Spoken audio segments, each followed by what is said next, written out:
जय गुरु जी संगत जी, जय गुरु जी सभी संगत को, प्यारी प्यारी संगत को जय गुरु जी। संगत जी कोई भी अपना इस चैनल पे अपना सत्संग डालवाना चाहता है या बताना चाहता है तो वो व्हाट्सएप पर रिकॉर्ड करके भेज दे।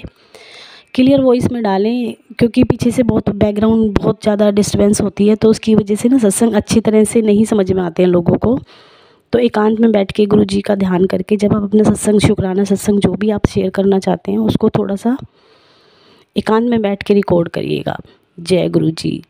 संगत जी, हम हर काम को अगर गुरु जी के लिए करें ना, हर काम को हम अपने गुरु जी को समर्पण या अपने गुरु जी को खुश करने के लिए करें तो हमारी लाइफ बहुत ईजी हो जाएगी, क्योंकि लोगों को हम खुश कर नहीं सकते हैं और लोग कभी खुश होते भी नहीं हैं। गुरु जी को खुश करना है, गुरु जी को मनाना है, सिर्फ हर काम हमें ये देख के करना है कि हमारे गुरु के लिए है। हम अपना डेली वे जो भी काम करते हैं उन सबको हम गुरु जी को समर्पण कर दें, हमारे सारे काम बहुत इजी हो जाएंगे, बहुत आसान हो जाएंगे और शायद हमसे कोई गलती भी नहीं होगी। तो हर काम रब को आगे रख के करें, हर काम गुरु जी की रज़ा में करें, हर काम गुरु जी की खुशी के लिए करें। तो हमारा ये छोटा सा जीवन जो गुरु जी ने हमें दिया है, इसको हम बहुत अच्छे से और बहुत शांति से जी पाएंगे, क्योंकि लोगों के जीवन में शांति नहीं है और हम लोग मतलब सब कुछ होने के बाद भी एक अशांत माइंड से जी रहे हैं। तो हर चीज़ को उनकी रज़ा में रखो कि जो हो रहा है सब गुरु जी की मर्ज़ी है और जैसे ज़िंदगी चल रही है वो संभाल लेंगे। तो वो जो हमारे अंदर एक बेचैनी है ना, वो ख़त्म हो जाएगी संगत जी, और हमारी लाइफ में से हम कुछ अच्छी चीज़ें भी कर पाएंगे। जब हम हर पल अपने गुरु को, हर पल अपने प्यो को साथ महसूस करेंगे तो शायद हमसे कोई गलती भी नहीं होगी और हमारी लाइफ अच्छे से निकल जाएगी। जय गुरु जी। अंकल जी का सत्संग है, बहुत ही पुराना सत्संग है, बहुत ही प्यारा सत्संग है, तो सुनकर कल्याण कराएं और अपने आंसर, बहुत सारे आंसर, क्या बीमारियों से रिलेटेड जो भी हमारी दिक्कतें चल रही हैं हमारे जीवन में, कई बार हम बेचैन हो जाते हैं, तो उसी के लिए ये सत्संग है, पूरा सुनिएगा। और अंकल जी ने जैसे बताया है एग्ज़ैक्ट मैंने वैसे ही उसको बोला है, तो ध्यान से सुनना और पूरा सुनना। जय गुरु जी। जय गुरु जी। सत्संग शुरू करने से पहले मैं चाहता हूँ कि सारी संगत मेरे साथ बोले जय गुरु जी। जय गुरु जी संगत जी। और ये आज मैं जो आपको सत्संग सुनाने जा रहा हूँ वो आज से 25 साल पुराना है। 1983 का ये सत्संग है। मैं चंडीगढ़ में जॉब करता था और हमारे जितने भी सारे ऑफिस के काम जो होते थे वो जालंधर से होते थे। मेरे मतलब, तो मुझे अगले दिन जालंधर जाना था किसी काम से। मेरे 2 कलीग थे जो मतलब उनका बोले कि आप हमें अगर आपकी कोई फैमिली साथ नहीं जा रही है तो क्या आप हमें अपने साथ गाड़ी से लेके चलेंगे। तो मैंने उनसे कहा कि नहीं, ऐसी कोई बात नहीं है फैमिली की, तो आप चलना चाहते हो तो कोई नहीं, हम साथ में चल पड़ेंगे। हम मॉर्निंग में निकले संगत जी साथ में तीनों, और वो जालंधर जहाँ उन्होंने मुझे बोला था मैंने उनको वहाँ उतार दिया और मैं आगे अपने ऑफिस के काम से चला गया। जब मैं चला गया, पहले ना कोई फ़ोन होते थे ना कोई वैसी चीज़ें होती थी, तो लेट तक मेरा काम चलता रहा। उधर घर जाने की भी टेंशन थी क्योंकि फ़ोन वगैरह नहीं थे और हम लेट हो रहे थे। तो मैंने सोचा जल्दी से काम निपटा के जो मेरे 2 कलीग हैं उनको मैं वहाँ से लूँगा और मैं फिर सीधा घर चला जाऊँगा। तो ऐसा नहीं हो पाया क्योंकि गुरुजी की प्लानिंग कुछ और थी और मैं उनको लेने के लिए जहाँ मैंने उनको उतारा था मैं वहाँ पहुँचा। तो जो गेट पे प्यून था, मैंने उनको बोला कि आप ज़रा उनको अंदर से बुला देंगे। तो प्यून गया अंदर बुलाने के लिए, लेकिन वो नहीं आए। उन्होंने ये बोला कि आप उनको बोलो कि वो बाहर ना खड़े हों, अंदर आ जाएं। लेकिन मेरे को थोड़ा जाना की जल्दी थी, लेट हो रहे थे, तो मैंने मना कर दिया कि नहीं, अंदर आएंगे वही फॉर्मेलिटीज़ होंगी कि चाय पानी और एक्स्ट्रा चीज़ें, और फिर हम लेट हो जाएंगे, तो इसलिए उनको बोलो कि वो बाहर आ जाएं। 2 बार 3 बार बोलने के बाद जो मेरे साथ एक मेरा कलीग था संजीव, वो नहीं माना और वो मुझे लेने के लिए बाहर ही आ गया। और मुझसे बोला कि फॉर्मेलिटी की बात नहीं है, आप आओ अंदर थोड़ी देर और फिर हम चलते हैं। मैं उसके साथ चला। जो जालंधर में जगह थी जहाँ पे गुरुजी आए हुए थे, जैसे मतलब चप्पलें वगैरह बाहर निकली हुई थी, तो ये सब चीज़ें हम लोगों के लिए तो नॉर्मल ही थी, क्योंकि हम अपने घरों के बाहर गेट के बाहर निकाल देते हैं चप्पलें। तो मैंने सोचा ऐसा ही कुछ होगा।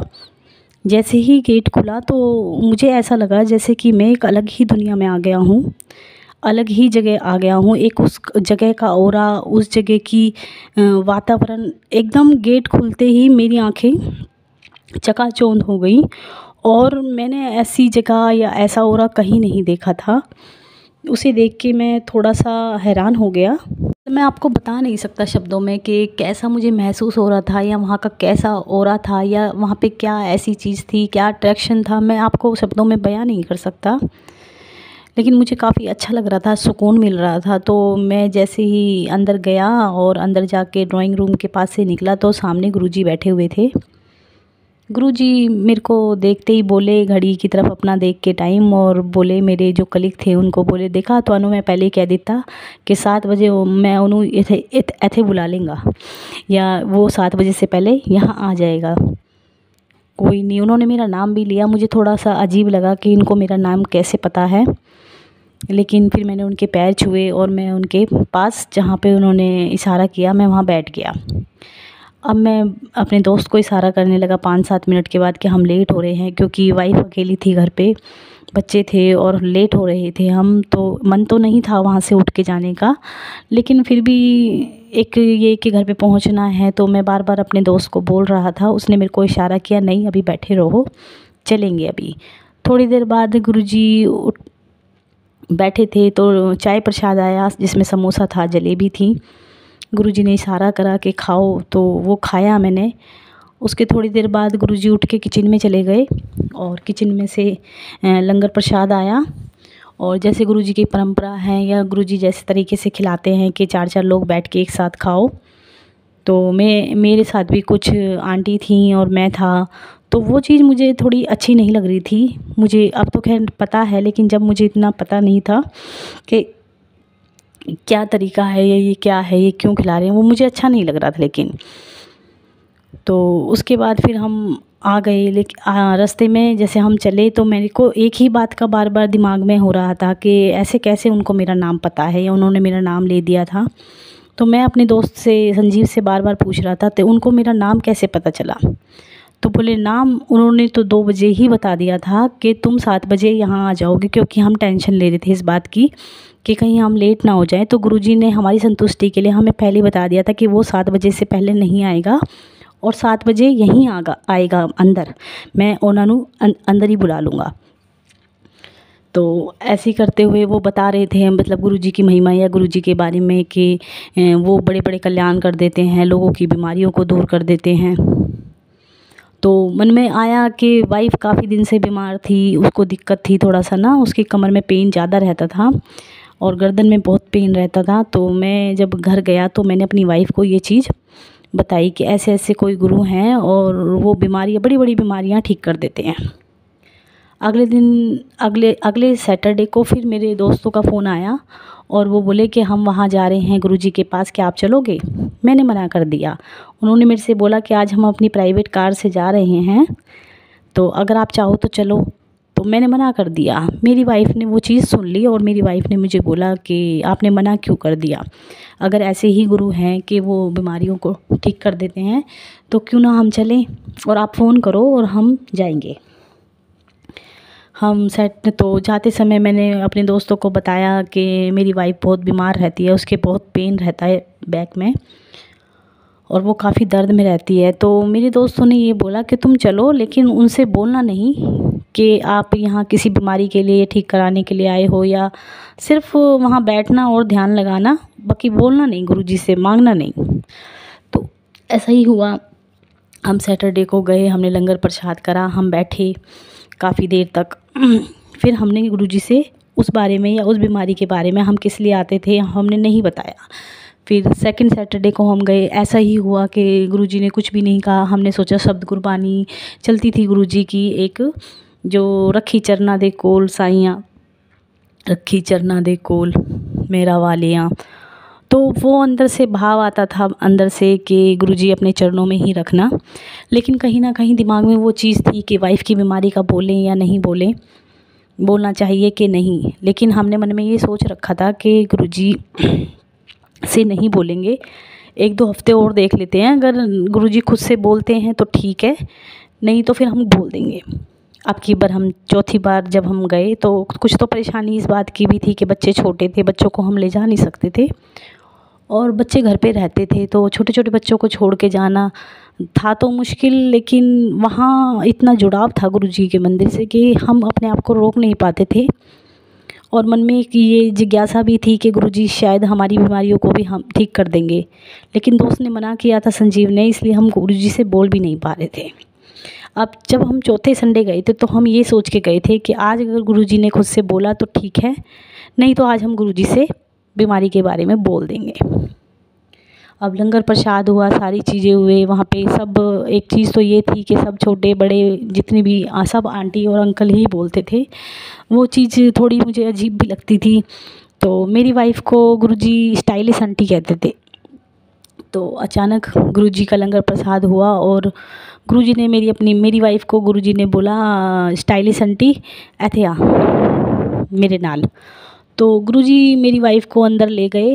तो मन में एक घबराहट होने लगी कि वाइफ़ को अंदर लेके गए हैं। मुझे वो चीज़ अच्छी नहीं लग रही थी, मन ही मन में थोड़ा बेचैन हो रहा था या उस चीज़ को सोच के परेशान हो रहा था, क्योंकि गुरुजी के बारे में जब ज्ञान नहीं था, अब तो है खैर, अब तो सब पता है, अब अपनी गलतियों का एहसास भी होता है। लेकिन जब दिमाग में ये चीज़ें चल रही थी तो अकेले में मेरी वाइफ़ को लेके गए हैं। तो थोड़ी देर बाद गुरुजी बाहर निकल कर आते हैं तो बोले, मैनू सब पता है तू की सोचता है, ठीक है, तू सोच रहा है जो सोच रहा है ना, मैनू सब पता है, मैं समझ गया हूँ। तो गुरुजी नहीं माने, बार बार मैंने उन गुरुजी को बोला, गुरुजी बोले नहीं तू मैनू ना बता, मैनू सब पता है कि तू की सोच रहा सी, उठ और मेरे नाल अंदर चल, तेरी वाइफ नू मैं कुछ नहीं करदा या ना मैंने कुछ नहीं कहा उसको, तू चल मेरे साथ। तो बहुत मैं शर्मिंदा भी हुआ और मैं गुरुजी को बार बार कहने के बाद भी मुझे बड़ा पछतावा भी हुआ, थोड़ी सी शर्मिंदगी भी हो रही थी। और गुरुजी जो कह देते थे ना, उस बात को हम टाल नहीं सकते थे। आगे ही आगे मैं खड़े होकर गुरुजी के आगे आगे चल पड़ा कि चलो गुरुजी जो आदेश आप कर देते हैं वो तो कर, गुरुजी का आदेश तो हर कोई मानता है। तो वहाँ पे एक दीवान था और साइड में एक सेटी थी। गुरुजी बोले यहाँ बैठ जा। तो मैं गुरुजी के कई बार कहने के बाद भी मैं नीचे बैठने के लिए तैयार हुआ, लेकिन गुरुजी ने मेरे को बोला नहीं ऊपर बैठ। तो वो जो सेटी थी उस पे मेरी वाइफ़ को उल्टा लिटा दिया गुरुजी ने और उस सेटी में से एक स्पून निकाली चांदी की और उससे मतलब मेरी जो वाइफ़ थी उसकी गर्दन से लेके नीचे की रीढ़ की हड्डी तक गुरुजी ने उस स्पून से दबाया। और उस टाइम ऐसे चट चट की आवाज़, या जैसे हम उंगलियां चटकाते हैं, इस तरीके से मेरी वाइफ़ की हड्डियों में से आवाज़ आ रही थी। मेरी मतलब 2-3 मिनट गुरुजी ने उस स्पून को ऐसे उसकी बॉडी पे किया और जब मेरी वाइफ़ उठी तो उसकी आंखों से आंसू कह दो, या कहते हैं ना जैसे कि आंखों में मिर्ची लग गई हो, इस तरीके से उसकी आंखों से पानी बह रहा था। फिर गुरुजी बोले जा कल्याण कीता। तो मैंने निकल के अंदर से वाइफ़ से पूछा आराम है? बोली हाँ, अभी तो मुझे ऐसा लग रहा है जैसे कि मेरे शरीर पे से कोई बहुत बड़ा बोझ उतर गया है, देखते हैं शाम को क्या होता है, शाम को पता चलेगा। शाम हुई, मेरे को बेचैनी थी तो मैंने अपनी वाइफ़ से फिर दोबारा पूछा कि अब आराम है? बोली हाँ अभी आराम है। तो 2-3 दिन बाद, 3-4 दिन बाद, हफ्ते गुजर गए, लेकिन मेरी वाइफ़ के वो दोबारा वापस दर्द नहीं हुआ कभी भी। तो गुरुजी ने ऐसा कल्याण किया, उसका जो डॉक्टर, बड़े बड़े डॉक्टर या बहुत सारी मेडिसिन जो नहीं कर पा रही थी, वो गुरुजी ने ऐसे ही कुछ मिनटों में कर दिया। गुरुजी ने बहुत कल्याण किए हैं हम लोगों के। जैसे कि मेरा बेटा था जो थोड़ा बड़ा होने के बाद गुरुजी के पास गया तो गुरुजी ने के वो पैर दबाता था, चरण दबाते दबाते, छोटे बच्चे के हाथ कितनी नाजुक होते, लेकिन वो उन छोटे छोटे हाथों से भी गुरुजी के पैरों को बड़ा हल्के हल्के हाथ से दबाता था, क्योंकि वो उसके हाथों से भी नाजुक गुरुजी के चरण होते थे। ऐसा लगता था जैसे कि हमने किसी बटर के बटर वाली चीज़ को छू लिया है। बहुत ही कोमल, बहुत ही नाजुक गुरुजी के चरण होते थे, जिनको छू के हमें बड़ा आनंद मिलता था, या ऐसा लगता था जैसे जैसे बहुत तेज़ अगर हम दबाएंगे तो उसमें से मतलब वो कुछ मतलब फूट जाएंगे या बहुत उनको तकलीफ़ होगी। तो गुरुजी कई बारी मेरे बेटे से बोलते थे, बोले क्या होगा कि तू सोचता है मेरे पैर पैर मतलब वो दुख जाएंगे, इनको अच्छे से दबा, तेज़ दबा। तो गुरुजी दबाते थे बेटे को। गुरुजी ने बहुत ब्लेस किया। गुरुजी कहा करते थे कि हमेशा तुम मेरे कोल आते हो, तुम मुझसे हमेशा मांगते रहते हो, तुम वो चीज़ मांगते ही नहीं हो जो मैं तुम्हें दे सकता हूँ। ये सब चीज़ें तो तुम्हें मिल ही जानी है जो तुम लोग मांगते हो। गुरुजी कहते रहे, लेकिन हम लोग नादान बच्चे हैं उनके, हम कभी नहीं समझ पाते कि गुरुजी ने मतलब हम लोगों के लिए कितने कष्ट सहे हैं, या धरती पे रह के उन्होंने हमारा कितना कल्याण किया है। लेकिन गुरुजी जैसा कोई भी नहीं है। गुरुजी हमारे रब हैं, गुरुजी हमारे सब हैं। जय गुरुजी, शुक्राना गुरुजी, लव यू गुरुजी, जय गुरुजी।